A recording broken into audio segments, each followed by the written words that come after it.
একদিকে বিশাল ভারত, যার পরতে পরতে জড়িয়ে আছে সনাতন ধর্মের হাজারো বছরের ঐতিহ্য। অন্যদিকে মিয়ানমার, যেখানে গৌতম বুদ্ধের অহিংসার বাণী সংখ্যাগরিষ্ঠের পথ।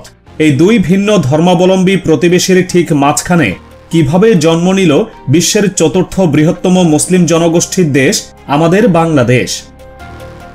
2022 সালের জনশুমারি বলছে বাংলাদেশের মোট জনসংখ্যার 91%-রও বেশি মানুষ ইসলাম ধর্মের অনুসারী। ইন্দোনেশিয়া, পাকিস্তান এবং ভারতের পর মুসলিম জনসংখ্যার বিচারে বাংলাদেশ আজ বিশ্বে এক অন্যতম প্রধান শক্তি। কিন্তু ভৌগোলিকভাবে এমন অবস্থানে থেকেও এই বদ্বীপ অঞ্চলটি কিভাবে একটি মুসলিম সংখ্যাগরিষ্ঠ দেশে পরিণত হলো, এই প্রশ্নের উত্তর খুঁজতে হলে আমাদের ডুব দিতে হবে ইতিহাসের এক গভীর এবং আশ্চর্য বাঁকবদলের গল্পে, যেখানে বাণিজ্য, রাজনীতি আর আধ্যাত্মিকতার স্রোত মিলেমিশে তৈরি করেছে আজকের বাংলাদেশকে। শুরুটা শান্ত সমুদ্রে ভেসে আসা জাহাজের পাল তোলার শব্দ দিয়ে। আজ থেকে প্রায় 1300 বছর আগে 7ম বা 8ম শতাব্দীতে আরব বণিকেরা তাদের বাণিজ্য তরী নিয়ে পাড়ি জমাতেন দূর দূরান্তের দেশে। তাদের বাণিজ্যিক পথের অন্যতম একটি ঠিকানা ছিল এই বঙ্গভূমি।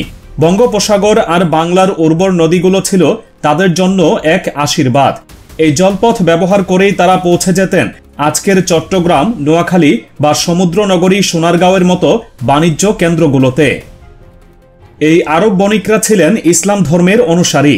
তাদের মূল উদ্দেশ্য বাণিজ্য হলেও তাদের জীবনযাত্রার পরতে পরতে জড়িয়েছিল তাদের ধর্মীয় বিশ্বাস। স্থানীয় মানুষদের সাথে যখন তাদের লেনদেন হতো, তখন কেবল পণ্য বিনিময় হতো না, বিনিময় হতো সংস্কৃতি আর আস্থারও। সে সময়ের বিভিন্ন ঐতিহাসিক সূত্র থেকে জানা যায়, আরব বণিকদের সততা, ন্যায়পরায়ণতা আর ব্যবসায়িক স্বচ্ছতা স্থানীয়দের গভীরভাবে প্রভাবিত করেছিল। তারা দেখেছিল এক নতুন আদর্শের মানুষ, যারা কথায় ও কাজে এক। এই ইতিবাচক অভিজ্ঞতাই বহু মানুষকে ইসলামের প্রতি প্রথম আকৃষ্ট করে তোলে। এভাবেই বাংলার মাটিতে ইসলামের প্রথম বীজ রোপিত হয়েছিল, খুব নীরবে, বাণিজ্যের হাত ধরে। তবে এই ছিল কেবল সূচনা। বাংলার উপকূল থেকে বহু দূরে ভারতের উত্তর পশ্চিম সীমান্তে তখন এক নতুন রাজনৈতিক অধ্যায়ের সূচনা হচ্ছিল। 712 খ্রিস্টাব্দে মুহাম্মদ ইবনে কাসিমের সিন্ধু বিজয় সমগ্র ভারতীয় উপমহাদেশে ইসলামের প্রাতিষ্ঠানিক আগমনের পথ খুলে দেয়। যদিও তার বিজয় শুধুমাত্র সিন্ধুতেই সীমাবদ্ধ ছিল, কিন্তু এটি একটি দীর্ঘ প্রক্রিয়ার দরজা খুলে দিয়েছিল। এর প্রায় 300 বছর পর 10ম শতাব্দীতে আফগানিস্তানের গজনি শহরকে কেন্দ্র করে গড়ে ওঠে গজনভি সাম্রাজ্য।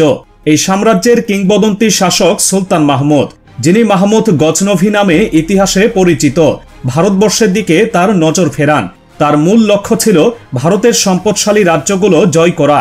তিনি মোট 17 বার ভারত আক্রমণ করেন এবং প্রতিবারই বিজয়ী হয়ে বিপুল পরিমাণ ধন সম্পদ নিয়ে ফিরে যান।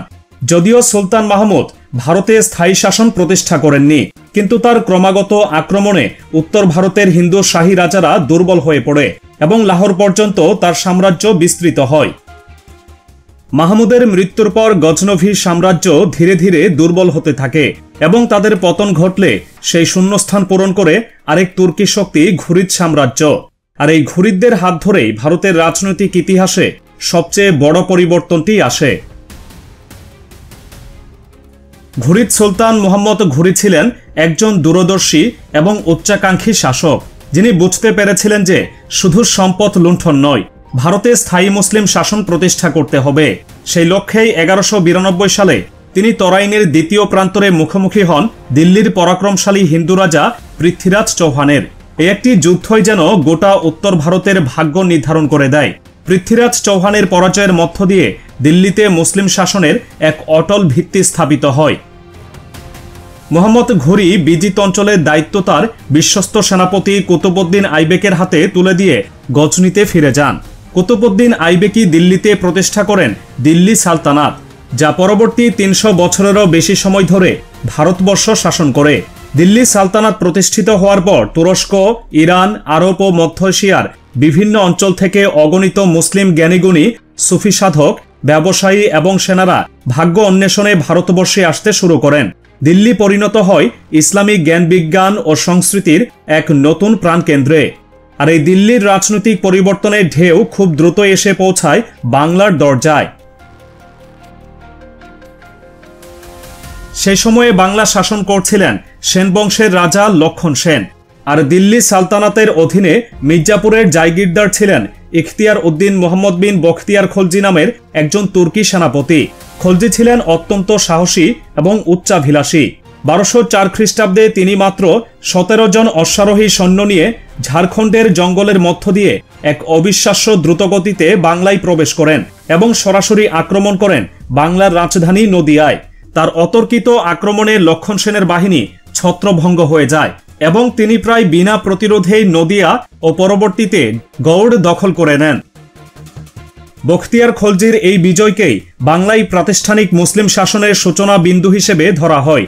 এই বিজয়ের পর বাংলা দিল্লি সালতানাতের একটি প্রদেশে পরিণত হয়, আর এই রাজনৈতিক পরিবর্তনের হাত ধরেই বাংলায় এক নতুন অধ্যায়ের সূচনা হয়, যা শুধু শাসকের পরিবর্তন ছিল না, ছিল সাধারণ মানুষের বিশ্বাস ও জীবনধারার পরিবর্তনের এক বিশাল প্রেক্ষাপট।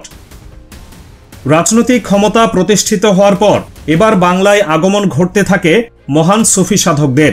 শাসকের তরবারির চেয়েও শক্তিশালী হয়ে উঠেছিল এই সুফি দরবেশের আধ্যাত্মিকতার বাণী। তারা শহরের কোলাহল ছেড়ে বাংলার প্রত্যন্ত গ্রামের সাধারণ মানুষের কাছে পৌঁছে গিয়েছিলেন। এর সবচেয়ে উজ্জ্বল উদাহরণ হলেন শেখ শাহজালাল রহমতুল্লাহি আলাইহি। ত্রয়োদশ শতাব্দীর শুরুর দিকে তিনি তার 360 জন অনুসারী নিয়ে সুদূর ইয়েমেন থেকে বাংলায় আসেন। তিনি সিলেটে তৎকালীন হিন্দু রাজা গৌর গোবিন্দকে পরাজিত করে সেখানে মুসলিম শাসন প্রতিষ্ঠা করেন। কিন্তু তার মূল কাজ ছিল মানুষের মন জয় করা।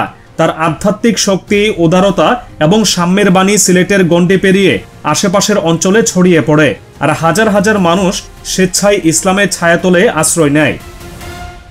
একইভাবে দক্ষিণাঞ্চলে ইসলামের আলো নিয়ে আসেন মহান সাধক খান জাহান আলী রহমাতুল্লাহি আলাইহি।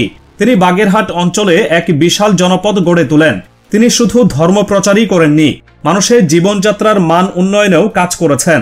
তিনি রাস্তাঘাট নির্মাণ করেছেন, পানীয় জলের কষ্ট দূর করতে বিশাল বিশাল দিঘি খনন করেছেন, যার মধ্যে বিখ্যাত 60 গম্বুজ মসজিদ অন্যতম। তার জনকল্যাণমূলক কাজ এবং ন্যায় বিচার সাধারণ মানুষকে ইসলামের প্রতি গভীরভাবে আকৃষ্ট করেছিল।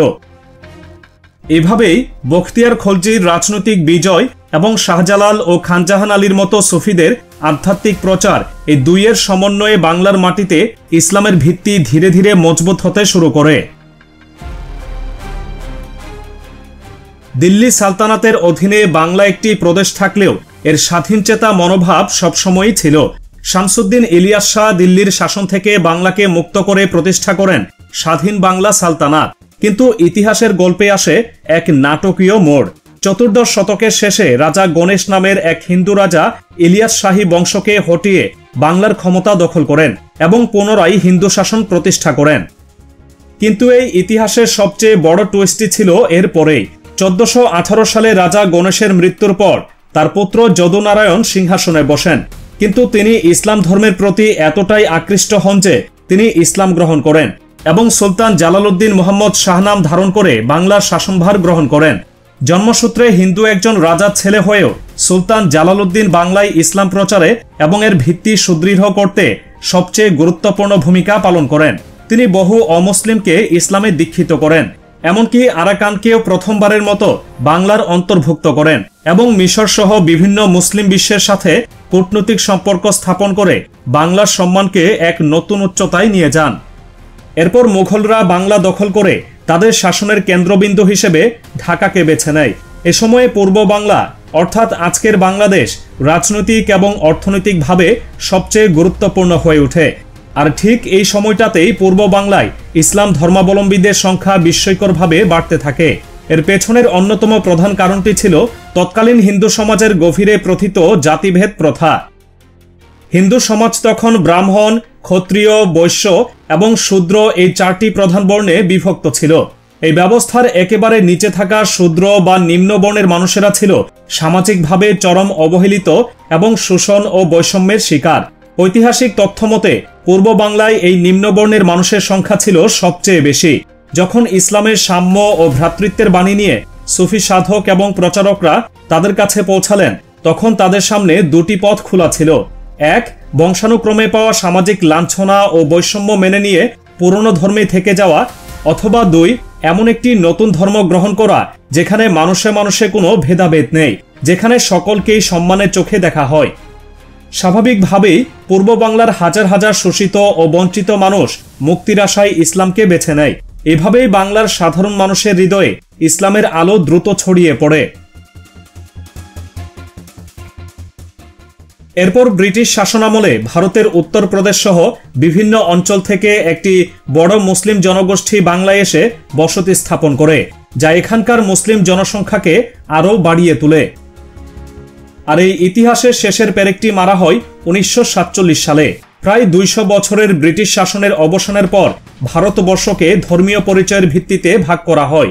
জন্ম নেয় হিন্দু সংখ্যাগরিষ্ঠ ভারত এবং মুসলিম সংখ্যাগরিষ্ঠ পাকিস্তান।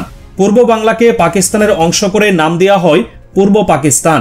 এই দেশভাগের সময় ইতিহাসের অন্যতম বৃহৎ জনসংখ্যা স্থানান্তর ঘটে। পশ্চিমবঙ্গ, আসাম ও ত্রিপুরার বহু মুসলিম পরিবার তাদের ভিটেমাটি ছেড়ে পূর্ব পাকিস্তানে চলে আসে। অন্যদিকে পূর্ব বাংলার বহু হিন্দু পরিবার পাড়ি জমায় ভারতে। এই ব্যাপক অভিবাসনের ফলে পূর্ব বাংলায় মুসলিম জনসংখ্যা আগের চেয়ে বহুগুণে বৃদ্ধি পায় এবং হিন্দু জনসংখ্যা উল্লেখযোগ্যভাবে হ্রাস পায়। এভাবেই আরব বণিকের বাণিজ্য তরী থেকে শুরু করে সুফি সাধকের আধ্যাত্মিকতা, সুলতানের শাসন থেকে শুরু করে সাধারণ মানুষের মুক্তির আকাঙ্ক্ষা এবং সবশেষে দেশভাগের রাজনৈতিক বাস্তবতা, এই সবকিছুর পথ ধরেই আজকের বাংলাদেশ একটি মুসলিম সংখ্যাগরিষ্ঠ দেশ হিসেবে পৃথিবীর মানচিত্রে নিজের জায়গা করে নিয়েছে। ধর্মীয় বৈচিত্র্যের মাঝে থেকেও বাংলাদেশ আজ এক স্বতন্ত্র পরিচয়ে পরিচিত।